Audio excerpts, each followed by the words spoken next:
Morning YouTube. I'm here at this Relpart3 symposium here in Aberystwyth in Wales. Let me just show you the view out my bedroom window, my hotel bedroom window. It's a very nice day here, look. Let's just see. This is the promenade. Beautiful. Anyway. Right, I'll just spend a few minutes just explaining what this is that I'm at. It's quite a small affair, you know, there's not hundreds of people here, it's just a small meeting of people who've got an interest in participatory and relational aesthetics. So I'll say a little bit about that and try and put it into some sort of context. And it'll probably be, I won't say any more on that. I mean, obviously it's a meeting of people who have kind of got a professional relationship to theatre and performance, but obviously a lot of the debates spill out of that and go into all kinds of other fields. So I'll try and find ways to make it relevant to YouTube in particular, but some other current affair kind of stuff as well, I think, which is relevant. But a little bit about the context. I mean, the theme of this symposium is participatory practice and relational aesthetics. What does that mean? What that really means is that it comes out of an observation of history and the arts, of the arts and of theatre in particular over the last 50 years specifically, but 100 years more generally, that these practices are kind of alienating and they're kind of elitist. That, you know, there is a body of professional artists and there is certain kind of formalisms attached to making art and making theatre which exclude large parts of the population and also exclude an audience in a way. You know what I mean? There's a very strong divide between the work produced by the professional artist, the professional theatre maker, and the recipients of that, the consumers of that. And it's increasingly seen as a producer-consumer relationship. You know, an artist makes an artwork, it gets sold to a gallery, and when people come to the gallery and they look at it in this kind of consuming way. And similarly with theatre spaces. You go into a theatre space, you pay your 15 quid, you sit in the dark for an hour and 10 minutes and watch somebody do something in the light, and then you go home, you know. And it's very much a kind of producer-consumer relationship, which is, in a sense, is fine, you know. I mean, there's a place for that, for sure. You know, I'm not demeaning entertainment or escapism or any of those kind of activities. But there should be more to the game than that. I mean, that's the feeling most of us have, is there should be more to the game than just that. At the very least, there should be some kind of political engagement with the work, or social engagement with the work, or it should be doing something else. You know, that's the feeling that many of us have, and not just in, as I said, obviously this is theatre and performance, but not just in those areas, and not just in the visual arts, but things like film and new media. So that's the context. So as I say, and that's been the history of the last 50 years certainly, and a bit longer, has been about asking questions about, well, what do you do about that? How do we find ways to destabilise that relationship? Because it just plays it so well into a kind of capitalist model, doesn't it, of production and consumption? You know, it just does that. And I should just say that the other and probably more important aspect of that is that many of us feel, and many theorists have felt over the last 50 years certainly, more, that that model of a kind of theatrical model or an art model in which somebody makes something for consumption and then somebody consumes it aesthetically, that model has been adopted by not just the arts but in political discourse and in social discourse more generally. So, you know, one of the major citations for this would be Guy Debord, French writer who wrote The Society of the Spectacle. And what he says here, and this was quoted several times in the things yesterday, what he's saying there is that, you know, that we increasingly, and he's writing this 50 years ago, increasingly we live in a society which has become kind of theatricalised and made into what he says is a spectacle. You don't participate in the society, you are a consumer of it. You know, you watch the moon landing, and that's about like a media event. Or you watch the most famous example most recently. You watch aeroplanes crashing into two tall buildings, you know, and within hours it's going out coast to coast with a suitably stirring emotional soundtrack. It's been turned into a Jerry Bruckheimer film within hours, and you no longer participate in the action of being of this relationship. You consume that activity, you consume the image. And similarly with the various activities of the last few days, you know, the royal wedding, the pageantry of a royal wedding, when you're, yeah, you might be out in the street waving a flag, or you might be on here making videos saying fuck the royal wedding, but in a way you're, but that's the limit of your engagement, you know, with the activity. You consume it in some way. I mean, we can try to refuse to consume, but in a sense we are still consuming it in socially acceptable ways. And we know that in the case of the royal wedding, if you were, you know, you made the wrong kind of Facebook page, or you sang the wrong kind of song on the street that day, you'll be quietly escorted out, away from the spectacle, so that it can continue undisturbed. So it's the whole of kind of life has become much more theatricalized and spectacularized as a result of that. And of course the killing of Osama is in the process of being turned into a theatre event or a media event as we speak. So that's kind of the context. Now in the arts, one of the responses to that, the responses to that feeling of, oh, we're getting further and further away from our art objects, or we as makers might think, oh, our audience are just sitting in the dark passively, that's all they're doing, and we're doing the active stuff, we're feeding them this entertainment for an hour and 10 minutes and then they go away. We're also contributing to the society of the spectacle, we're contributing to the theatricalization of everyday life, so no one gets involved anymore. Well, those of us who are involved in this end of it, one of the responses has been, well, let's make our work more participatory. So people like Living Theatre have been cited on this, and other kinds of participatory art, punch-drunk participatory artwork. So that instead of the audience sitting quietly, they get involved in somewhere. They're down here doing stuff. They're, you know, running through the streets with us. They're setting things on fire with us. They're participating in the event itself, with the idea being that because that's a more immersive experience, it engages the body of the sensory body of the audience more fully, that that they have a different kind of relationship.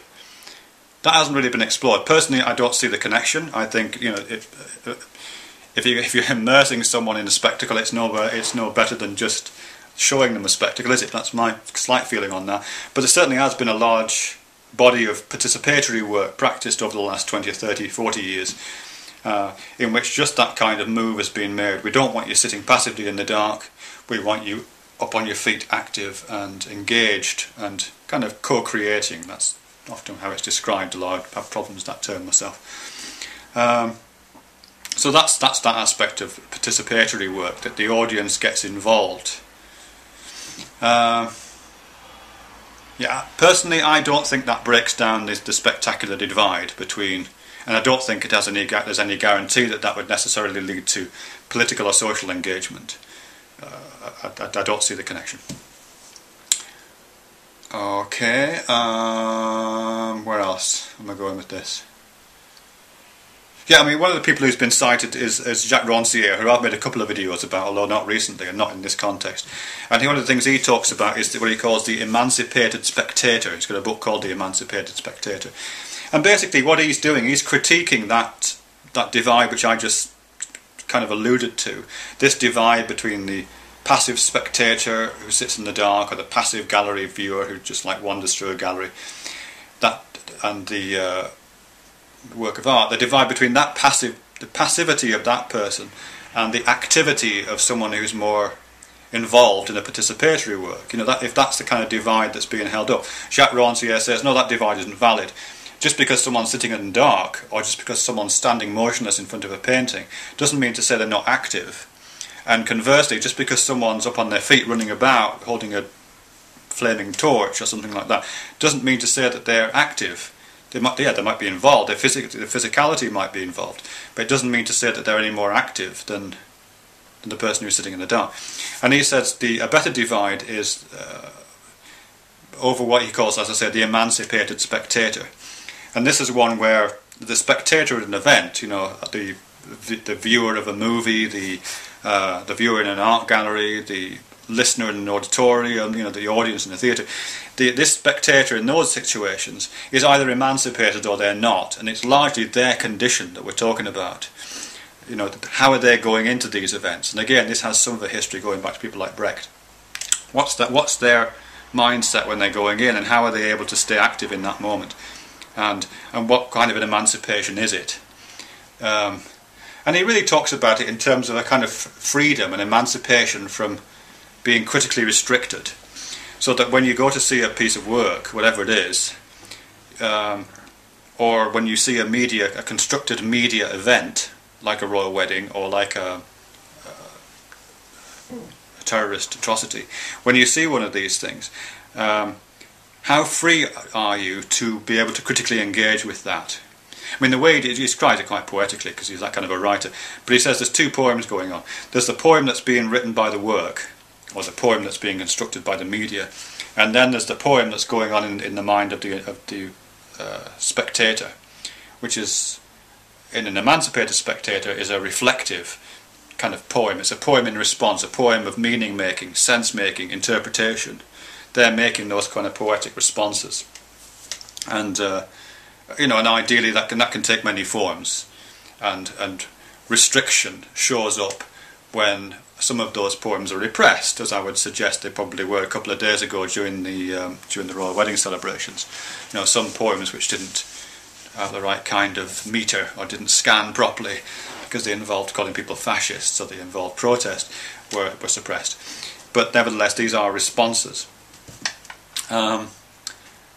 So that's kind of the jive that's going on there. This idea of the emancipated spectator, and whether participation is any more emancipatory than sitting passively, and what's the kind of political and social outflow from that. The small YouTube-y bit that I've got to add on the end of this, or I feel appropriate to add on the end of this, is about this emancipated spectator thing. Because when he's talking about the emancipated spectator, and he's talking about the poem that the original creator, the artist, the theatre maker, whoever, the media producer, when he's talking about that poem and the poem of interpretation that the viewer makes in response, what he doesn't really talk about is the fact that one of those poems has an afterlife and one doesn't. In all likelihood, the poem that the movie maker, the media maker, the artist has made, it'll kind of fit somehow into a narrative and a history of that kind of work. It's kind of professionalised. It's kind of legitimated by the fact of its professionalisation and its embedding within a kind of disciplinary history and its contribution to the next stage of that history. Whereas the poems of spectators, of course, aren't. They might be terribly moving, or they might be interesting, or they might have local effects. The person who's had this experience might talk about it and share it with their friends, and it might change their individual life in some way. But it doesn't participate in that kind of social history, the large-scale social history that that works of art do, or big movies do, or things that appear in archives of media events do. So there is an imbalance there, which I find a little bit uncomfortable. And also, where's the steer coming from? The steer is coming from the same places they've always come from. The steer is coming from the places where the media is generated. The steer is coming from places of education, and I speak as someone who works in education and value that. But it's never a level playing field, ever much you want it to be. So I worry about how the agendas are being set and who writes the first poems, that people then respond to. What I like about YouTube, and I'm sure you've probably gathered by now, is that the poems are written by us all, aren't they? You know what I mean? I'm making this work now, if I can call it that. I'm just sitting here and I'm wrapped in a towel, actually. I probably look like I'm fully dressed in a way stuff, but I've just stepped out of the shower, got a towel around my legs. So I'm making this original poem, and any comment you make or response you make is as equally permanent as this. If my video goes down, your comment goes down, and vice versa,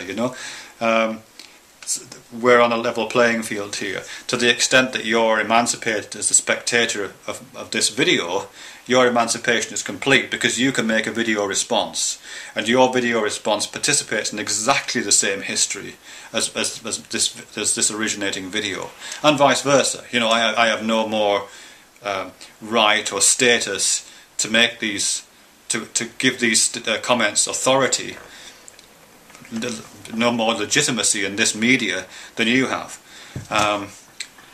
So in that sense, I'm an emancipated spectator of you as you are of me, and that's something that excites me quite a bit. And so that's something I'm just trying to feed into this idea. You know what I mean? Because that's the kind of, to the extent I'm interested in theatre, and I am interested in theatre, I'm interested in it in a way which is quite a long way away, to be honest, from entertainment. I'm interested in it as well, in the ways I've described, really, as a kind of paradigm for interactions and how the spectacular can be dismantled and broken down. I think that's it. Sorry if that's too long. I will make another one. I'll try to go off to my breakfast and then get up to the road to the symposium. But I'll try and make another one at lunchtime. And again this evening. Obviously video responses or comment responses are welcome, and thanks for those of you who've commented so far. Yeah, that'll do, I think. Thanks very much for watching.